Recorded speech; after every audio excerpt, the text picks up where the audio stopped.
You know, one thing I've said a lot on this channel is that Rabbids Go Home's a really underrated game that deserves a lot more attention. I mean, don't get me wrong, I know exactly why so few people have actually played it. This was the 4th Rabbids game on the Wii. By this point, everyone was sick and tired of these minigame collections. But anyway, a while ago, someone suggested to me that since I like Rabbids Go Home so much, maybe I should do a top 10 levels from Rabbids Go Home. I thought that was a great idea, but never got around to making it until now. This is my top 10 levels in Rabbids Go Home. I'm just gonna warn you guys right off the bat, not all the footage in this video is going to be pretty. I could only find one Let's Play of this game that had high video quality, and for some reason some of the episodes were missing from it. But with all that out of the way, let's begin!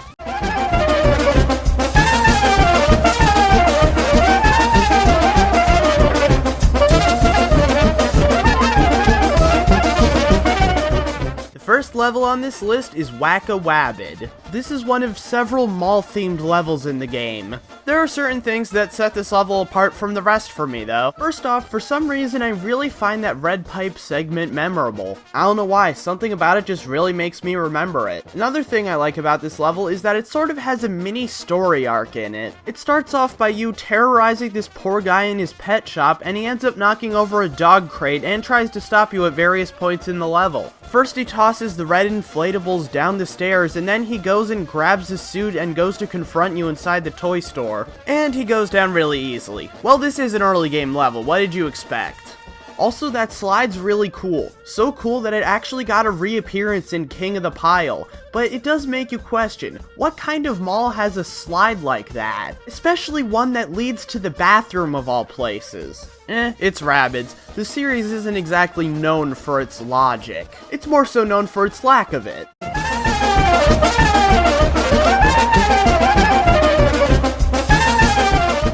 Well, from one mall level to another, here we have Super Racket in the market. The main shopping area itself is pretty memorable, even if just for the fact that for some reason they have carpet there. I don't get it, why do you have carpet right in front of the shelves? It really doesn't make a whole lot of sense. Not to mention some somewhat amusing cutscenes there. I mean, they're typical Rabbids antics, of course. I'm just not going to act like the Rabbids are the highlight of the humor in this game, because they're not. Also, the one with the car does show off the game's satirical wit. But it's not just inside the mall, half this level takes place on the rooftops, including a rooftop pool, interestingly enough. Is this just where all the owners and CEOs of the malls hang out? Because that would be a pretty good allegory for just all the profiting they do off the regular people's hard work. I'm not going to mention it much in this video, but a lot of the messages over the intercoms in this game are really good satire of the world we live in. And I'm not just talking about this level, I'm just using it as an example.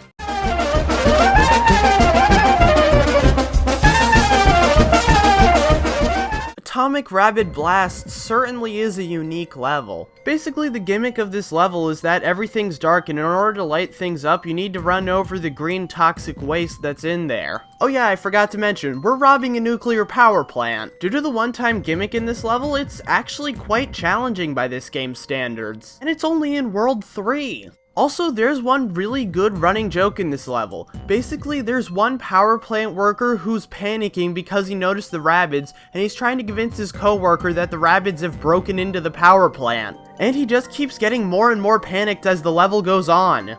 Also, I don't know what that atomic battery thing that you'll have to steal is, but it's probably important. In fact, it's entirely possible that the Rabbids might have caused a nuclear meltdown by stealing it. I mean, this is never confirmed in-game or anything, but can you just imagine what it would be like if the Rabbids actually caused something like that? Although now that I think about it, every game the Rabbids are in, they are villains of some kind. I don't know, guess it's food for thought or something.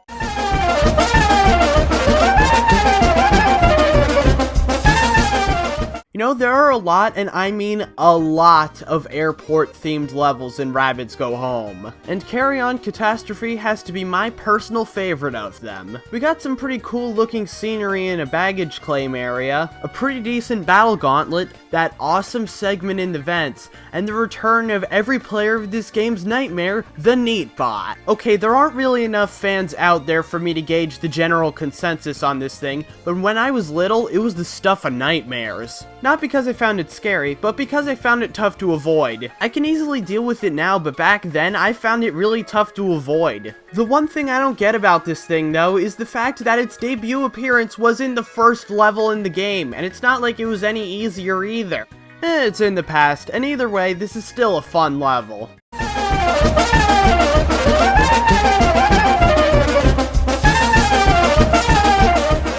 Alongside airport and hospital themed levels, office building themed levels seem to be a mainstay in this game. Interestingly enough, while all the hospital and airport themed levels could all take place in separate hospitals and airports, I think that all the business themed levels take place all inside the same office building. I mean, you have to follow the same secretary and steal from the same boss in each one of them.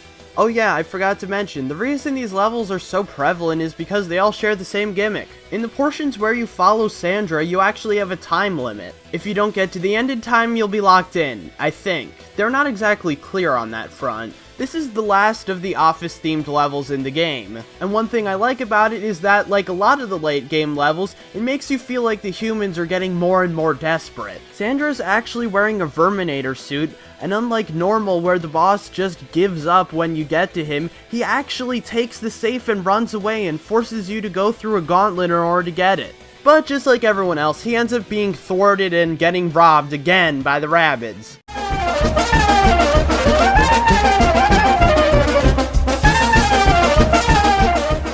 Voce la Voce, at least I think that's how you pronounce it. This is one of the only construction site themed levels in the game, and the other one's a pretty open-ended one. I don't get why they did that, because this level was pretty good, the jokes were pretty good, and they could have easily made more levels like this. I don't know, maybe they used up all their good construction themed ideas in these two levels. The reason why I picked Voce la Voce over the other construction themed level is because of the fact that this one was more linear, while the other one was more of a collect X amount of items so you can be transported to the big ticket item kind of level. Also, can I just take a second to rant on how much I hate the fact that the target item for this level is a cow? You see, on the level select screen, they show each level based on the big ticket item that you're going after. And with most of the levels in the game where your target is a cow, they tend to be their own special kind of level. So, until I went back to replay levels in order to find material for this list, I'd completely forgotten about this level because I couldn't find it. And it doesn't even make any sense. What would a cow be doing on a construction site?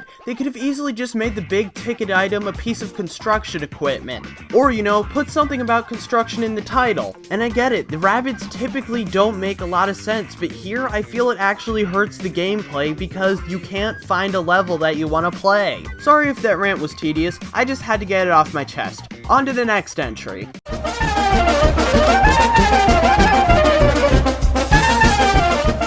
Now, about the cow levels with their own gimmick. You see, they're so good that I had to put one of them on the list, but they're so similar that I couldn't justify putting more than one of them on the list. So I went with the last one in the game, Mooning Miami. Now I bet by this point you're wondering what that gimmick I talked about is. You're probably also wondering what that sidebar on the screen is. Don't worry, dear audience member, I am about to explain both of those. Basically, you're chasing a truck that has a cow in it. The meter on the side of the screen shows where you are compared to where the cow is, and you need to stay up so it doesn't get away. I like the shining locale of this area as well as the parodies of fast food. Seriously, the burger chain in this game is literally called Fat Food. And unlike most of these other kinds of levels, the level doesn't end once you get the cow. A Verminator shoots a bomb onto the cow and you have a minute to get to the toilet and exit the level. I guess this level just has several tactics it uses to keep you from standing still at any point.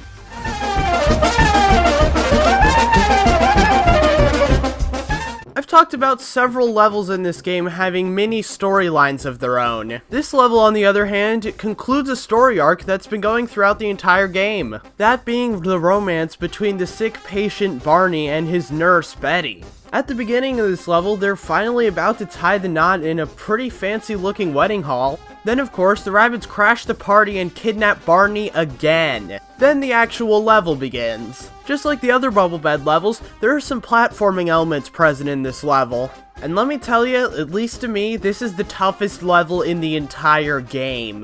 The platforming in this level is really difficult. I died countless times when I was younger, and even now I do find this level challenging. I love the way this level looks. It's just so over the top and colorful. It's like if Las Vegas took steroids. Instead of going over what other drugs Las Vegas would have to ingest to reach this level of insanity, I think I'll just go over the ending of this level. Just like all the other levels in this game, you escape through the toilet. However, this one's a bit different, because unlike the other bubble bed levels, Betty actually shows up in desperation to try to get Barney back. It just shows how good this game was at giving its final levels a sense of finality. As the game progresses, the awareness of the Rabbids grows among the humans, and towards the end of the game, they start to get really desperate. You may say I'm looking too deep into a Rabbids game, but I think the game has proved itself to be intelligent enough to do this. Also, as you would imagine, they satirize the heck out of casinos in this level. I can easily see why they only did one casino level though. Casinos are such an easy target for mockery already.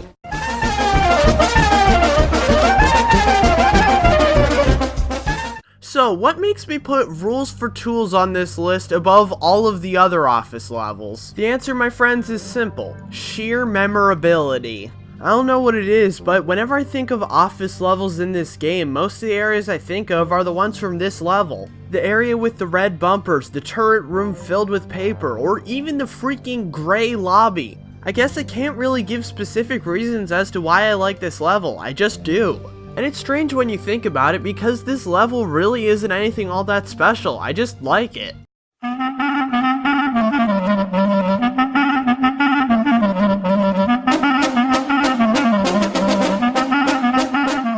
Okay, you guys saw this coming, admit it. And by those of you who would have seen it coming, I of course mean those who have played Rabbids Go Home, or those who have seen my top 9 favorite final levels, so I guess not a whole lot of people in the audience. But in all seriousness, I really do love this level, King of the Pile. It's not just my favorite level in this game, it's one of my favorite levels in any video game. And there are a lot of reasons for this. First off, it carries a lot of the mechanics throughout the game with it.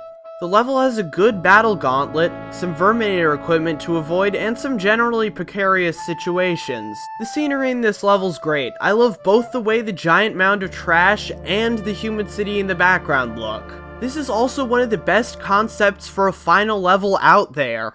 At least in my opinion anyway. You're scaling this gigantic structure that you've spent the entire game creating. It really makes you think, as the final challenge in the game is the very thing that you've spent the entire game creating.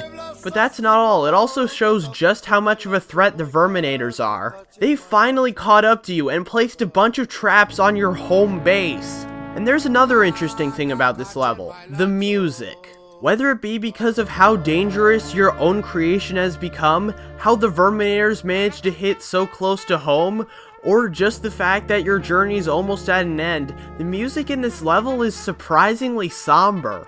Yeah, you thought this was just a silly Rabbids game. You thought wrong. But the somber tone of the level doesn't last forever. I mean, this isn't Shadow of the Colossus or anything. At the end, you go down the giant slide one more time and see the sign saying that the game is in fact over and meet up with all the other Rabbids. The music turns happy and triumphant as you finally go to the top of the tower to put the last piece on. And as you would imagine, since the basic rules of science apply, it doesn't work.